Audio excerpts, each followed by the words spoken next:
लखीम चंद बहुत ही आलसी था। वो कोई भी काम नहीं करता था, बस दिन भर बेड पर पड़े पड़े सोता रहता था, जिस वजह से लखीम चंद की पत्नी बहुत परेशान रहती थी और उसे उल्टा सीधा बोलती थी। लेकिन उसे अपनी पत्नी की बातों का कोई भी फर्क नहीं पड़ता था। एक दिन, तुम कोई काम धंधा क्यों नहीं करते? कब तक अपने बाप के कमाए हुए पैसों पर आराम फरमाओगे? शुरू हो गया तेरा ड्रामा। रोज रोज एक ही बात बोलकर मेरा दिमाग खराब करती रहती हो। जाओ अपना काम करो। इतना सारा पैसा पिताजी मेरे लिए ही तो छोड़कर गए हैं, भला वो किस दिन के लिए है? ये पैसे एक दिन खत्म हो जाएंगे, तब क्या करोगे? और तुम्हारे बच्चों का क्या होगा, कभी सोचा है? हमारे पास इतना पैसा है कि हमारी 7 पुश्तें बैठकर खाएंगी। तू जा, मेरा दिमाग मत खा। इतना कहकर लखीम चंद सो जाता है। रीना भी ये सब सुनकर गुस्से में काम करने लगती है। रीना रोज लखीम चंद को काम करने के लिए बोलती है, लेकिन लखीम चंद कुछ भी नहीं करता। ऐसा ही करते करते 2 साल बीत गए और लखीम चंद का सारा पैसा खत्म हो गया। एक दिन, अब तो कुछ काम कर लो, अब तो सारे पैसे भी खत्म हो गए। अब हमारे घर में खाने के लिए कुछ भी नहीं है। ये बात सुनकर लखीम चंद चौंक गया और बोला, ऐसे कैसे पैसे खत्म हो गए? मेरे पिताजी इतने सारे पैसे छोड़कर गए थे, मेरे लिए वो कहाँ खर्च किए तूने? मैंने कोई पैसे नहीं दिए किसी को। तुम्हें मैं इतने दिन से कह रही हूँ, लेकिन तुम्हें समझ नहीं आ रहा। अब सारा पैसा खत्म हो गया, तुम मुझे सुना रहे हो? क्या सच में वो सारे पैसे खत्म हो गए? हाँ।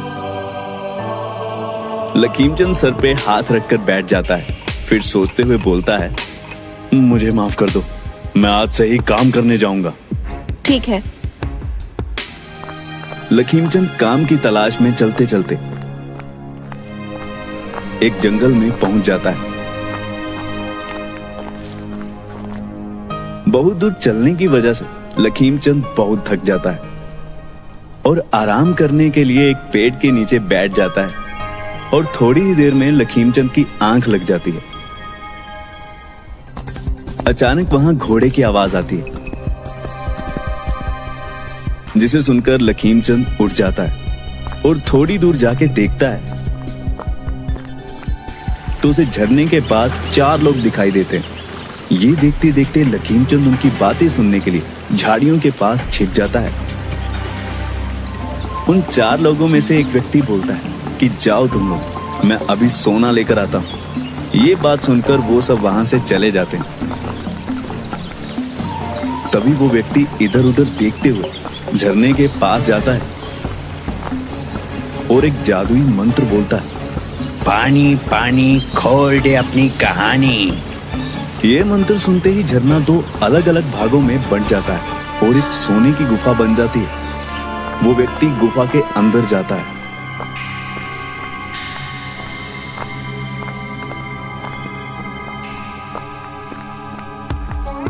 लखीम चंद भी उस व्यक्ति के पीछे पीछे गुफा के अंदर चला जाता है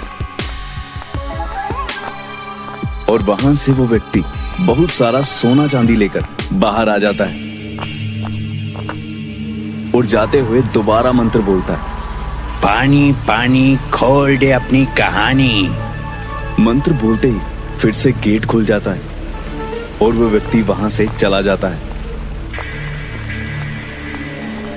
और लखीम चंद गुफा के अंदर ही रह जाता है और उस व्यक्ति के जाते ही बोलता है, आज तो मेरी किस्मत चमक उठी, अब मुझे कोई काम नहीं करना पड़ेगा, अब तो बस आराम ही आराम। लखीम चंद गुफा से बहुत सारा सोना ले आता है और घर आकर अपनी पत्नी को सारी बात बताता है। ये देखो कितना सारा सोना। ये सब आज के लिए ठीक है, अब आप इस सोने से कोई नया काम शुरू कर दीजिए और अब उस गुफा में कभी मत जाइएगा। अब काम की क्या जरूरत है?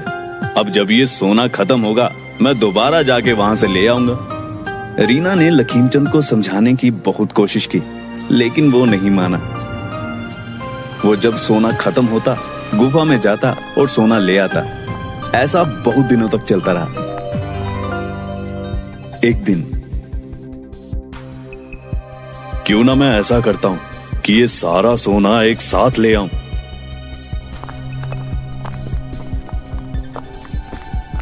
ये सोचकर लखीमचंद गुफा में जाता है।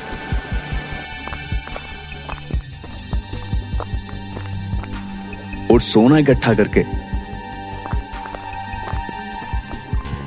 गुफा से बाहर आने के लिए मंत्र बोलता है। वो इतना खुश होता है कि मंत्र भूल जाता है और हर बार गलत मंत्र बोलता है। पानी पानी तेरी कहानी। पानी पानी क्या है तेरी कहानी। पानी पानी तेरी जुबानी। लखीमचंद हर तरह की कोशिश करता है लेकिन वो बाहर नहीं निकल पाता। वो रोते रोते एक कोने में बैठ जाता है और बोलता है, काश मैंने अपनी पत्नी की बात मान ली होती और लालच ना किया होता तो आज मेरे साथ ये नहीं होता।